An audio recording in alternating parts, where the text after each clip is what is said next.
Hello, everyone. Welcome to another riveting edition of Public Speaking.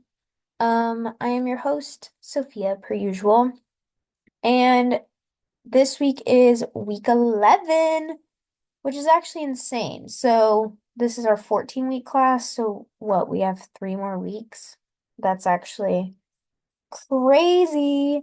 But depending on when you're listening to this, obviously this was dropped a lot earlier. So this past week, quote unquote, right? We talked about visual aids and design principles, and we did our pitch speech. So as of today, all pitch speech grades should be back to you with feedback. So check those, make sure the grade's in, everything looks good. Um, Feedback I have for y'all on those speeches, literally y'all did amazing. Like I thoroughly enjoy listening to these speeches. It feels like y'all enjoy this a lot more. It's just a very different style, right? It's more intimate, right? It's less pressure on like one individual at one time. So it is kind of something different. And it's also, for those people that are like, I'm never gonna use anything from my speech class in real life, right? I think the pitch speech is a great example of, how that can be applicable for sure. Um, Everyone did great. I was happy with, like, we really, really worked hard and touched on all the things that I kind of honed in on and gave y'all advice about. So I was impressed with that. Maybe some things to think about to kind of carry on to our next speech. Maybe having stronger concluding statements. So kind of instead of the so yeah, or kind of like trailing off and be like, okay, I'm done, thank you, right? Like having that strong emotional like concluding statement, right? Either you can use like a quote or you could um I don't know, say something like I know for this one I was like come join me and make my dream a reality, right? Something like that where it's like showing the audience like I need you to get this done, especially for your persuasive speech. Um But, or do like kind of the wraparound. So it's like whatever your attention getter was, kind of wrap it up in like a perfect little bow and like go back to it. So those are some options with your concluding statement, as well as something to think about for kind of in our visualization instead of telling us how we're going to feel, what it's going to look like, whatever, show us it. Paint that picture. I really want this as one of your like emotional appeals to just, oh my gosh, just hone in on that, right? Paint that picture, make us feel the way you're feeling, make us see it, make us like put our own like put ourselves in like the shoe, whatever shoes you're creating, make us put it in there. Anyways, so stronger concluding statement and instead of telling us, showing us. So really building on that. Those are really the only two things I saw. So really, really great job. Very impressed, very happy with those. So, okay. Well, I'll stop yammering on and let's get into our agenda for the day. So, we are going to talk about persuasive speaking further. I'm going to introduce the persuasive speech. We're going to go over how the persuasive speech topics are going to go because it's going to look a little different. So bear with me, stick with me. We'll get through it. And then we are going to review what we did for the day and then look at our assignments. So let's get straight into it, into our persuasive speaking. So we've already kind of touched on this, but I really want to kind of briefly go over any reminders, any things that will be important for this speech, and we'll briefly go over it, and then I'm going to build on aspects that we talked about as well. So, first off, so we've talked about two different types of persuasive speeches.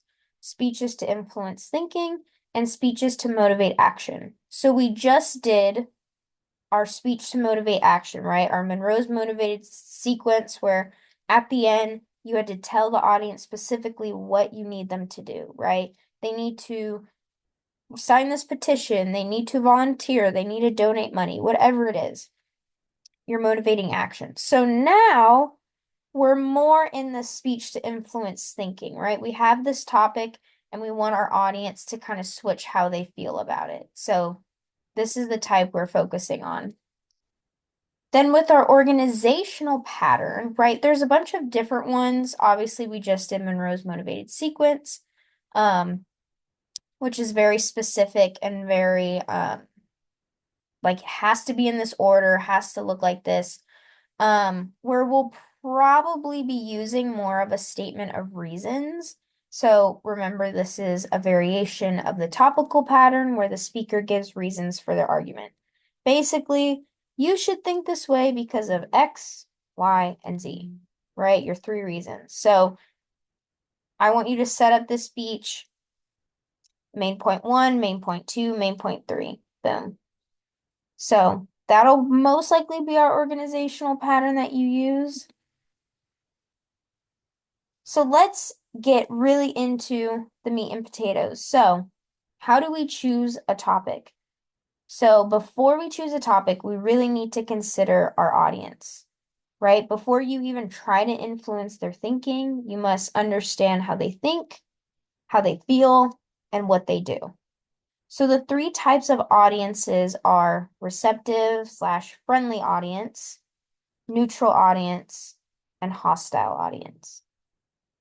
So looking further into our receptive/friendly audience, so this is just an audience that knows your topic and generally agrees. This is literally like an audience who's like, hell yeah, brother, like let's do it. Like I'm all for it. I think a good example of this may be like if you were at a political rally and you're a Democrat and you make a persuasive speech about something that like universally a lot of Democrats agree on. So this would be a receptive and friendly audience. The issue with this, right? You're not really going to persuade them to do much. Like you might persuade them to do something different or actually take action. But, they agree, they're not really changing their thinking, right?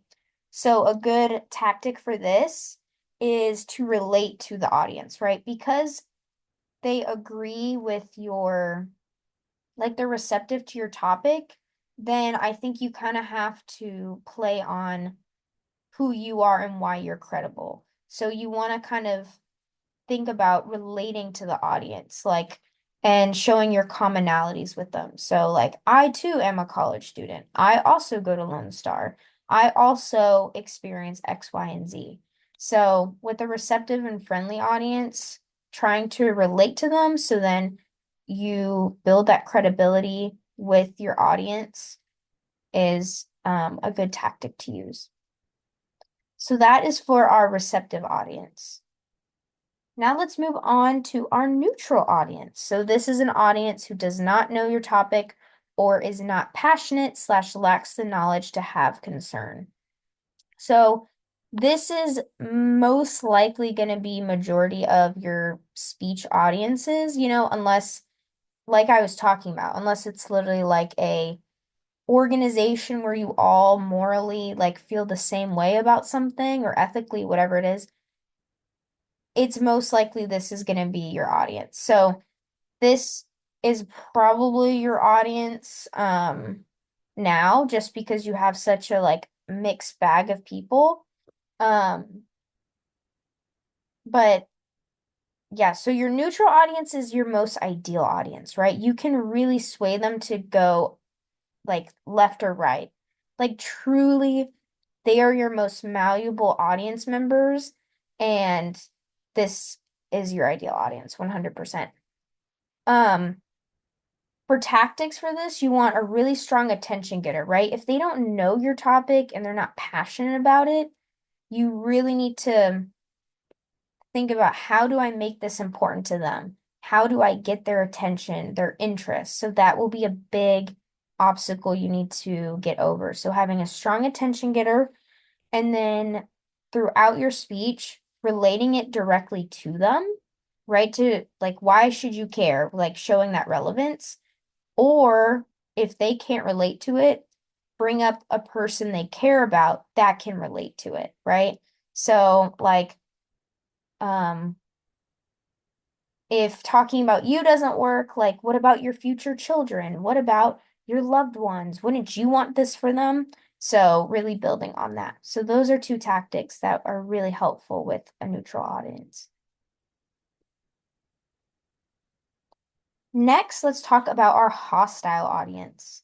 So this is an audience who is already against or unreceptive to your topic or as you as a speaker. So that's super interesting. So it's like this could be topic itself, or it could be truly you as a person, like they are unreceptive to. Um, so with a hostile audience, you really probably aren't going to make them budge much when it comes to how they think about something. So it's going to be hard for them to change the way they think. So your main goal as speaker is just to get them to listen to you. That is your main goal if you're talking to an audience that is hostile and not going to be receptive to what you're talking about. To do this, right? Build that interest, show commonality. And I think that is a big one, right? Showing that commonality between you and someone who disagrees with you or doesn't like you as a person is super helpful. But another tactic would be if you start too strong, you may lose them before you even start talking, right? I think we went over this. I'm not sure if we went over this in this class or my other one, but like I want you to think about offering this middle ground. So, for example, right, we're talking about abortion. So, say you're arguing that abortion laws are important, that abortion laws are important, and your audience is a pro-life audience. Automatically, like that is, they are hostile towards you. So, instead of starting with, abortion should be available to everyone, right? That would really make your audience unreceptive to anything, and there's no persuading going on. And as the speaker, getting your message across is your biggest goal. So what you could do is kind of find a middle ground and in between, right? That's not as drastic. So instead of starting with abortion should be available to everyone, you may want to start with, contraceptives and sex education should be available in schools to prevent unwanted pregnancies, right? So it's like before it can even get to a decision of like abortion, like how can we minimize pregnancies to begin with, right? So it's like that's something you can at least try to get a hostile audience on board for, if that makes sense. So kind of don't go so strong, inch them slowly but surely, especially with your hostile audience. And then lastly is acknowledging reservations slash disagreements your audience may have, but show your proposition is a good option with credible evidence. So with anyone in life, like literally take this just communication wise in your world, right? If you just acknowledge most of the time, like people argue just because they want to be heard. So if you acknowledge anything that they have issues with, and you're as the speaker in this situation, right? It's not like you talking to them one on one. It's like you talking at them. If you just acknowledge things like, I know, like these, like this is tough. I know y'all feel this way. I know y'all would feel this way because I would feel the same way. But let me tell you, and then hit them with some credible evidence. Like you need to have the facts in order for them to jump to be like, okay, I'll listen to them. Like, okay, maybe this proposition makes sense, right? Ideally, as human beings, we want the truth and we want to be able to back whatever the truth is. So acknowledge, I get it. You're mad and you're angry and you feel like X, Y, and Z. I would feel the same way. But this is why, like, I'm proposing we do this because according to the blah, blah, blah, blah, blah, they show that da da da da da, right? So these are great, great tactics, especially with the hostile audience.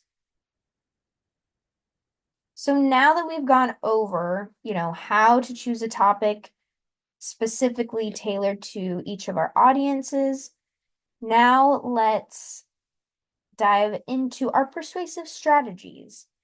I know we've already gone over ethos, pathos, and logos briefly, but I want to go deeper into specifically logos. So let's just hit it real quick. Remember, ethos, that's our credibility. This is the audience perception of the speaker.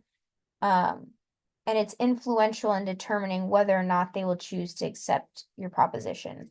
So, kind of building more on that is think of that first impression, right? If your people don't know who you are, what's going on, your first impression can crush your ethos if you make a bad impression. So, think about your first impressions. Think about how you dress, how you start your introduction, how you enter the room. Think of all those things. Pathos, remember, those are emotions. Oh my gosh, your emotions. We are emotional human beings, like we talked about. We're constantly in an emotional state. Um, so this is a lot stronger for humans using this. And we have verbal, nonverbal, and visually, you can really build that emotion, those pathos, painting that picture, really dive into that. So pathos, our emotion. So now let's get into our logos, right? Our logic. So basically, it's logical means to supporting an argument. So, like a bad example of this that we talked about was everyone feels this way. There's no logic in that. So, logos is just finding, okay, is this credible? Is this logical? Does this make sense? So, let's get into logos and how to make our argument make sense. So, we're going to dive into what is called the Toolman's model. And so, it is built of claim, data, warrant, and then we have another one backing, and we'll get to that in a second. But this is your basic argument, right? We have a claim, which is the assertion you want the audience to accept. You have your data, which is the evidence which the claim is based on.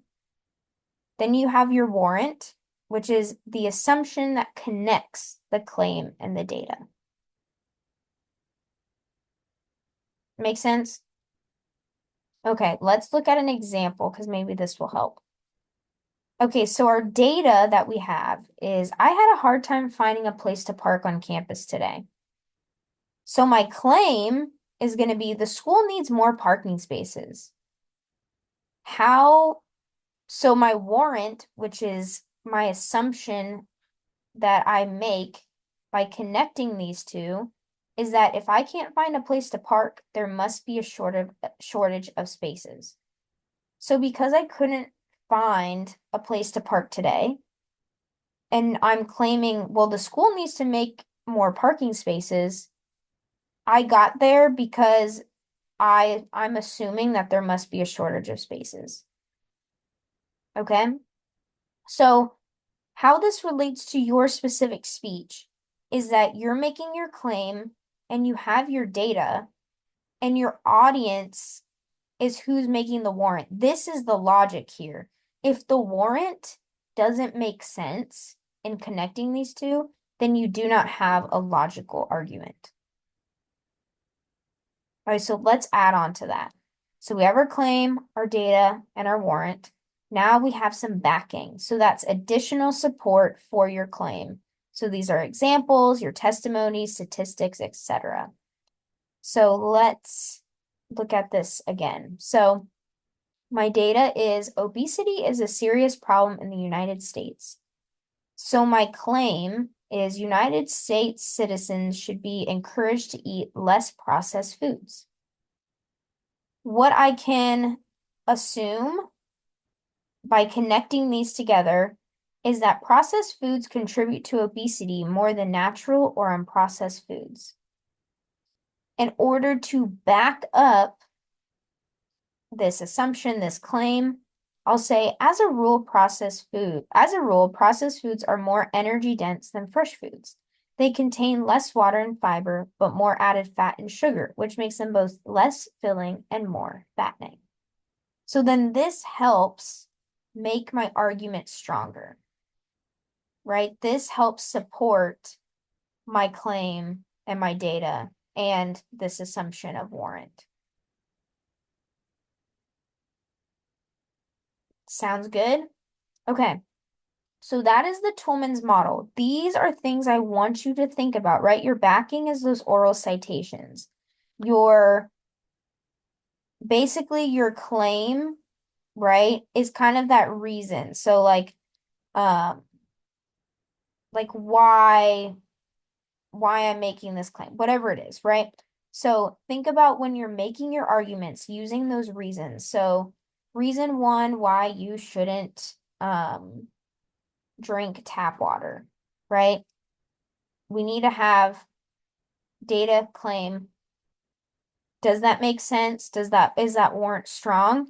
And then a backing to make that argument stronger. So that is our logos. So something that a lot of speakers need to be careful about is this thing called fallacies. So these fallacies are errors in reasoning that occur when a speaker fails to use appropriate or applicable evidence for their argument. So what can that look like? Let's look at some common types of fallacies. So first is a causal fallacy. So this occurs when the speaker reasons based on a problematic assumption. So an example, it is cloudy outside and I feel sick. Therefore, cloudy days make me sick. Another one, the school board voted to buy new picnic tables for the lunchroom. Many students were out sick the following day. The students must be upset about the picnic tables. So just because this happened and then this was the effect does not necessarily mean this is true, right? So it's like if every time it was cloudy outside and I felt sick, then I'm like, oh, cloudy days make me sick. That's a problematic assumption because there is no base for it. There's no data. It's truly just an assumption, right? Same thing with this, right? Many students were out sick the following day, so the students must be upset about the picnic tables. It's just an assumption just because there is there's I don't know if cause is the right word, doesn't mean it's actually the effect of it, right? If they both kind of align, doesn't mean they're that's the word I want. Doesn't mean there's a causation, does not mean correlation. Next is the bandwagon fallacy. So this is another one that occurs when the speaker reasons based on a problematic assumption.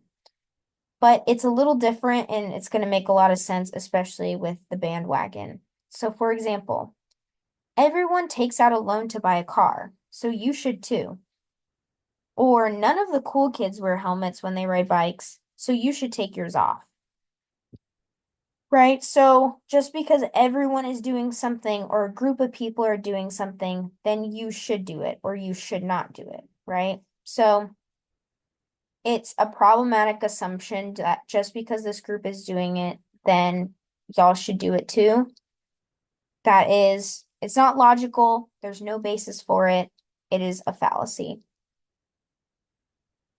Next is ad hominem, which this is one that focuses on the attributes of an individual rather than relevant arguments. So examples of this would be, we should reject President Obama's healthcare legislation because it is socialism.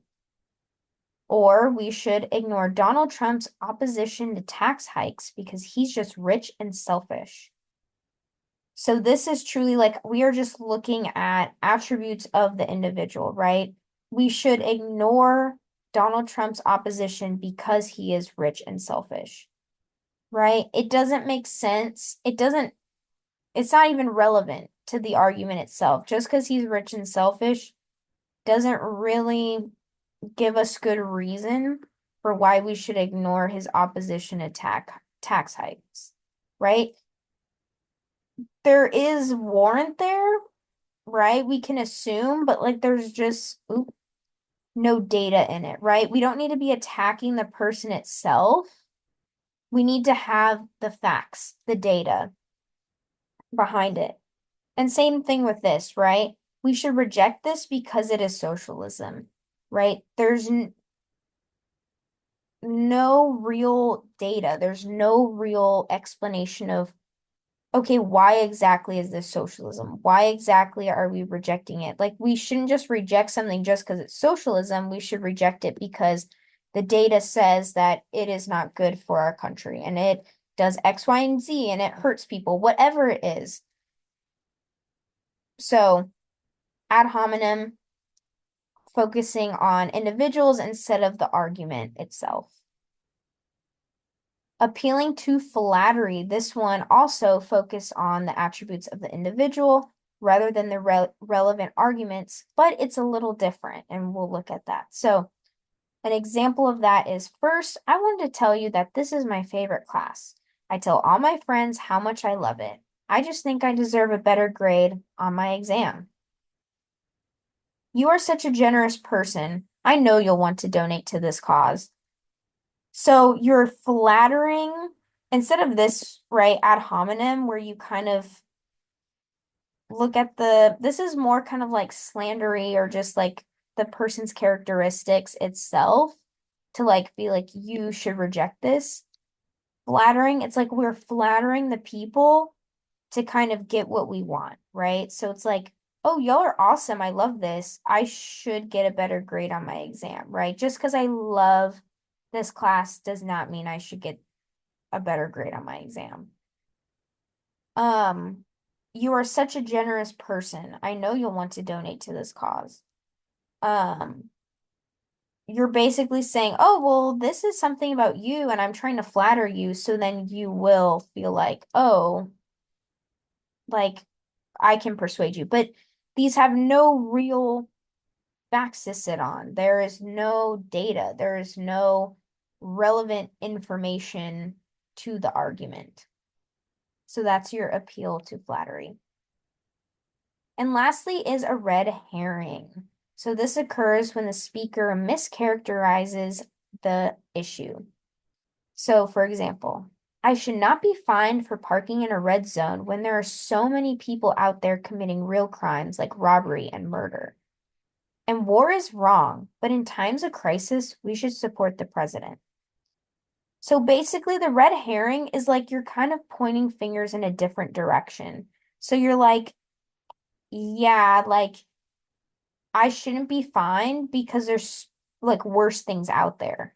Well, that's not a great argument because it's still an issue nonetheless. You're just kind of pointing fingers to something else. You're kind of like, oh, well, look at that over there. Like, we should be focusing on that. That's not a real argument. It's you're avoiding the actual situation itself, and it doesn't really have anything to do with the parking, right? And getting fined. So that is a red herring. So that's the last of our types of fallacies.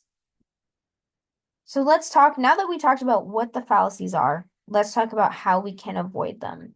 So, three things we can do. First is offering credible evidence, credible backing, really, and we'll go over this more in at like in the library, and the librarian will really show you how to find those good sources and credible and reliable sources. So we will be experts at that, but offering credible evidence, so, so, so important. Don't give us Wikipedia searches or my mom said this one time, right?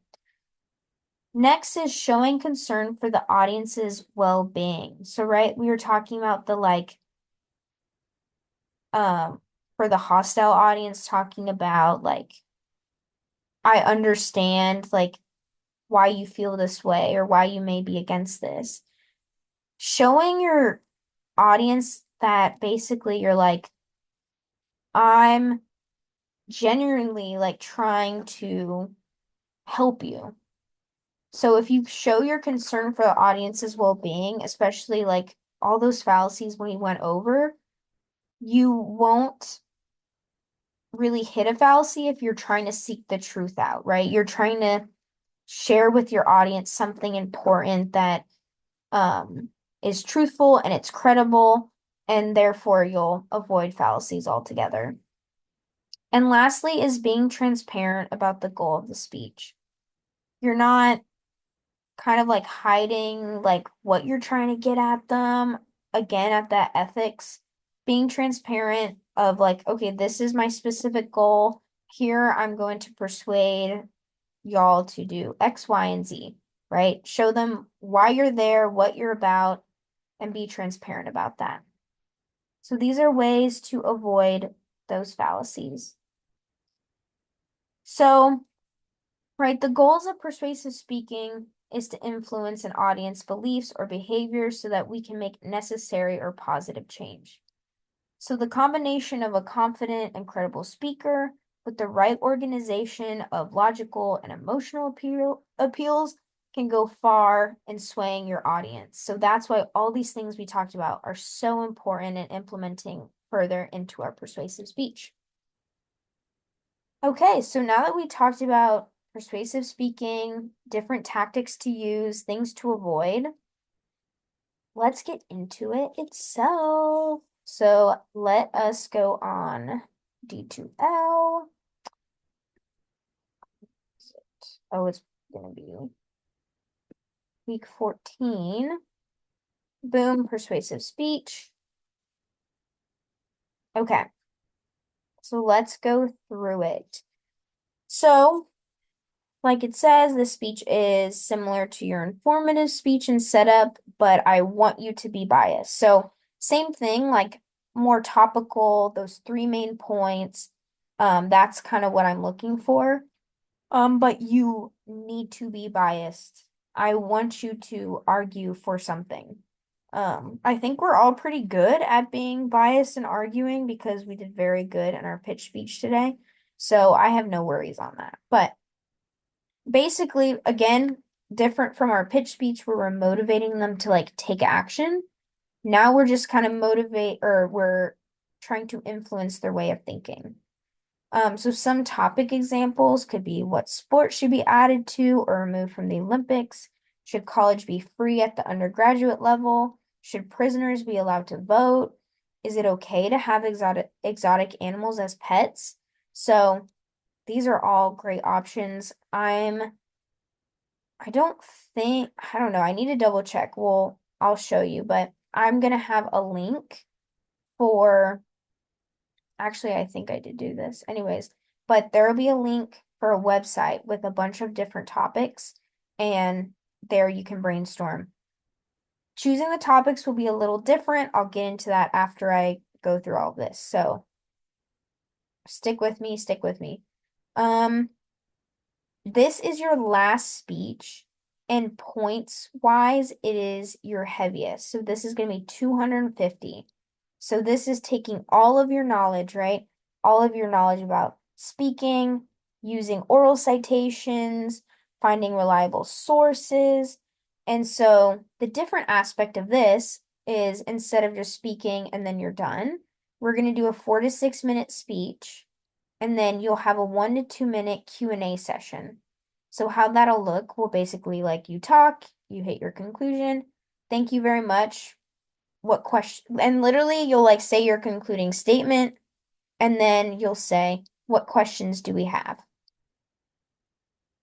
And then from there, your audience, which is your classmates, will ask you some questions. For this, I recommend the people that will be in your group talking about the same topic, maybe having them ask you some questions.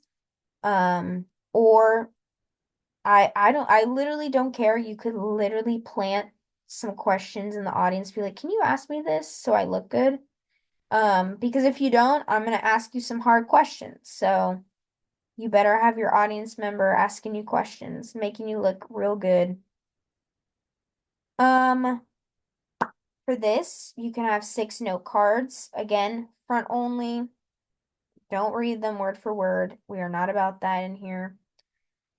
So your topic, once you pick your topic as a group, you're either going to be for or you're going to be against. So everyone in your group will be arguing either for, against, and I ask that it's just an even amount of people, right?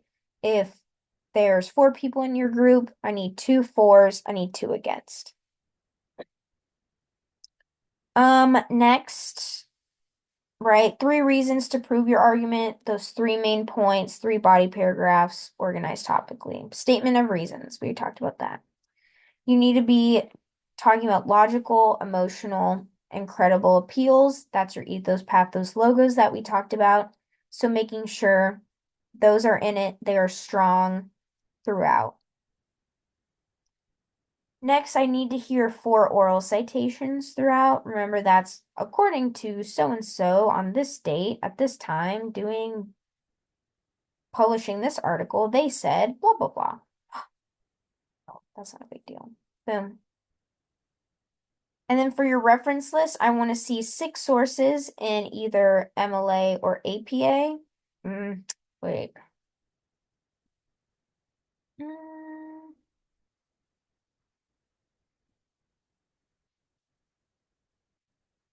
um, I think I am. Okay, I think I'm gonna change this just because I'm pretty sure in my other class it's 4 sources. Let me double check. If theirs is also, if their reference list is 4 sources, y'all will also be 4. If there's a 6, we'll leave it 6. Um, but I'll check that literally right now. But again, either MLA or APA, and then must be in the last 5 years, especially since this is persuasive.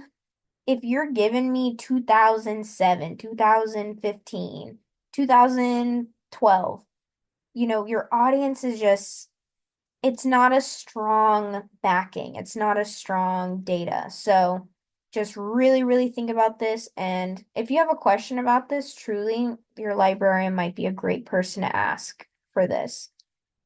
Um, and then again, outline will be due by, is this in our class? Okay, yeah, it is. By 10 a.m. on D2L. Okay, now we kind of got the overview, what it's going to look like. Let's look at the rubric. Okay, this, since it's your last speech, and once you're done with this, some of y'all I'll see again, but some of y'all, it's like that's the end of class, right? And I don't want to be hunting this down. So I'm going to be very, very strict on your outline. So this is a part of our rubric. Was it submitted before it was delivered? Yes or no? Was it submitted in required format? Did it have a reference list? Where the reference list indicated minimum expectations, 4 sources in 4 years? Okay, then that answers our question. So that's going to be 4 sources. Boom. Perfect. Okay, 4 sources total. And then reference list is either an APA or MLA. So that's what 5, 10, 15, 20, 25 points just from your outline. So our emphasized skills for this is going to be argumentation and then your Q&A portion. So how well did you argue? Did you have all those appeals? Did you use your logical arguments? Did you use credible ones? Did you use emotional ones? How well did you use all of them together to make a good argument? Then your Q&A portion, look how heavily this is, right? Did you answer the questions? Did you avoid them? Did you stumble? Were you confident? If you don't know the answer to something, you don't say, uh, and then just make up something, ramble on, or say, I don't know. And then they're just like, okay. If you genuinely don't know something, and we'll go over this, but you say, that is a great question. Let me look that up for you and I'll get back to you. Boom. You answered the question. You let it slide off your back. You didn't let it like throw you off. So that is a way to avoid that. But think about those questions, things people might ask. Did you begin with an attention getter? Was your intro distinct from the body? Fulfills functions of an intro, has everything. Was it topical organization with reasons? Reason one, reason two, reason three, argued effectively. Did you have logical, emotional, and credible appeals throughout it?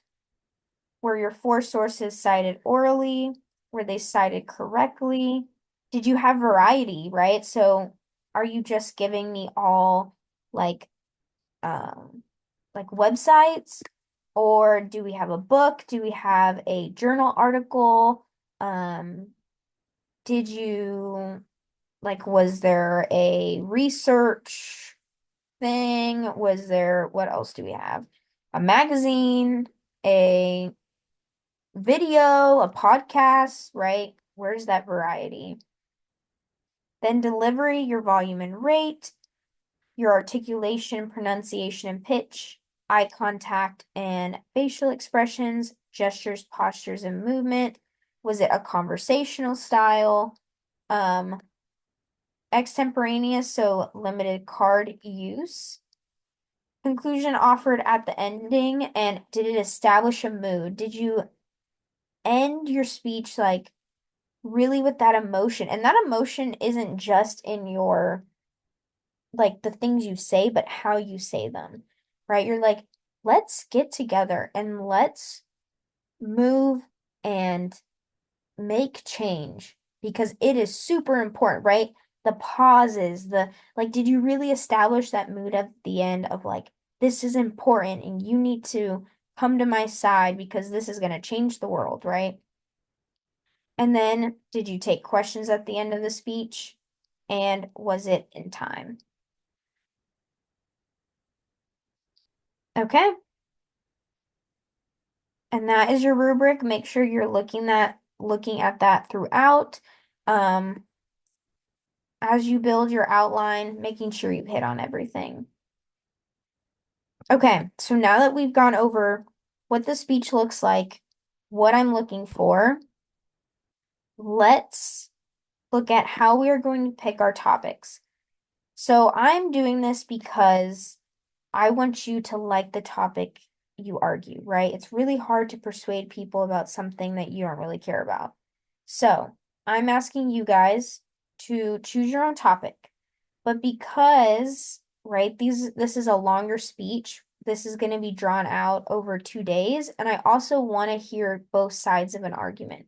So I put y'all in groups. Do not worry, I did the wheel of whoever and put y'all in groups based off this. So, group one, you will be going on December 4th. So this is not our final exam day. This is the Wednesday before that. Yeah. And so for example, this is Jacqueline, Gabe, Brian, and Layla. And everyone's looks exactly like this with the different names. So, right, I made a discussion board so y'all can either discuss in here, put some brainstorming topics, whatever you want to do, however you want to discuss, or if you have everyone's number, you have their emails, if you want to wait till class, whatever you want to do. But once y'all agree on a topic, I want you guys to put it in here and I want you to say whether you are for or against. Something I recommend is if you guys pick a topic that you already know and have an opinion on, I would say go against it. Like, because you already have the perspective of why someone would be, for example, say you're for, um, see, I keep thinking about my other classes topics. So let me think of, one of the examples I said was, should prisoners be able to vote? So if you were for that, prisoners should be able to vote, then like in your everyday life, I would recommend you go against it because you have that perspective of like why people think it should be for. You already know the arguments, you already know how they feel, and you can use that information to argue against. So if there's all these reasons that usually people feel a certain way, then you can kind of use that to make a really good argument against that topic. So that's just my recommendation. You can do whatever you want though, but that would be interesting. Um, but you can choose a topic that's very serious or you could go lighthearted. I do ask that you don't do a topic that's been overdone, like abortion, gun control, smoking, marijuana legalization, gay marriage, global warming, all the things. I just ask you don't do those topics because it's just we hear them all the time. There's this abundance. I want you to be, I don't know, I just want you to come in having a fresh topic for your audience to listen to. Um, I thought I had let me, I know I have them in my other class. So I have um, the list, persuasive. Okay, boom, here it is. Okay, so here's a list, and I will literally make this right now, of different persuasive topics. So if y'all are kind of stuck, you can use this to kind of brainstorm together, and it's in different categories. So sports, education, society, environment, science and technology, social media, government, religion, parenting and family, entertainment, arts and humanity, health, boom. Literally so many topics. So this would be a great place to either start or come or like find a topic from. Um, my last class's topics, we had should parents allow their kids to play violent video games? We had Taylor Swift should be president. And then we had should subscriptions be free for everyone?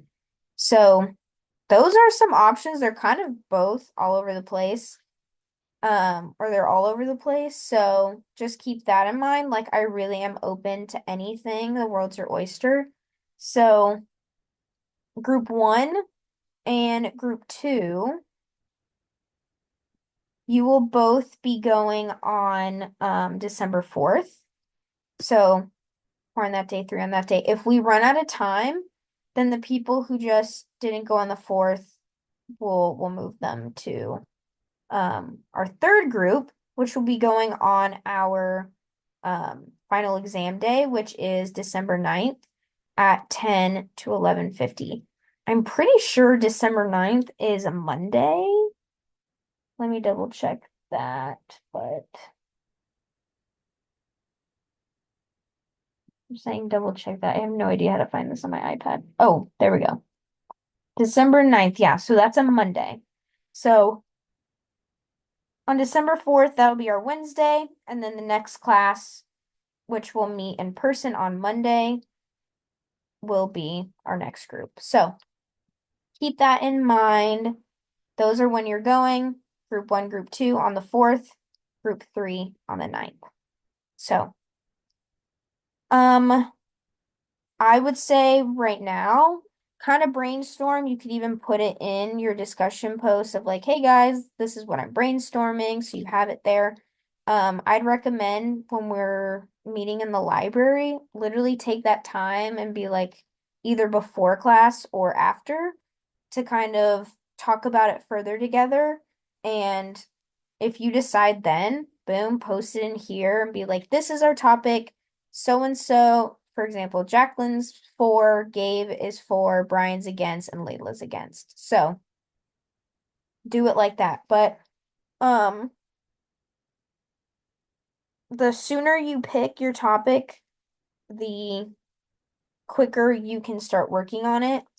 Because, right, this is week 11. So you either have exactly 3 weeks or, right, 3 weeks, or you have like 2.5. So just keep that in mind, pick those topics, and just get it done. Honestly, after class, if you guys have time or agree to everyone get there early, talk about this, get it done ASAP. Um, I think that's all I got to say about your persuasive speech. This weekend, I will, let me think. When are you watching this? Oh, we're fine. Never mind. Okay. So if you have any questions, email me for any clarifications, or on Wednesday, we can talk further. I know it's a lot of information and it's a very serious, very,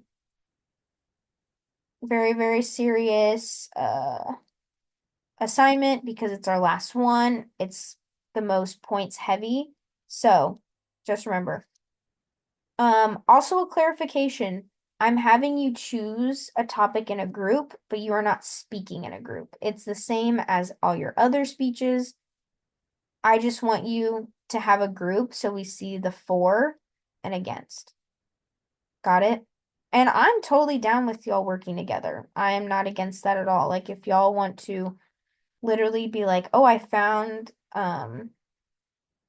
especially your for and against, like you can share with each other, like, okay, this is what I found, so maybe you should find this. I don't know. That's my thing. Or you can work completely on your own. The world's your oyster. So that is your persuasive speech. So today we went over persuasive speaking. We introduced your persuasive speech, and I went over are the how to choose are your persuasive speech topics in those discussion posts.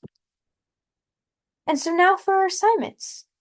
You have your quiz, which is due normal time, Tuesday, 11:59. And then now that I've assigned it, you can start working on your persuasive speech. First thing you got to do is choose your topic, decide whether you're for or against. Let me know in the discussion post. Then you can start your research. You need 4 citations, and then start working on that outline.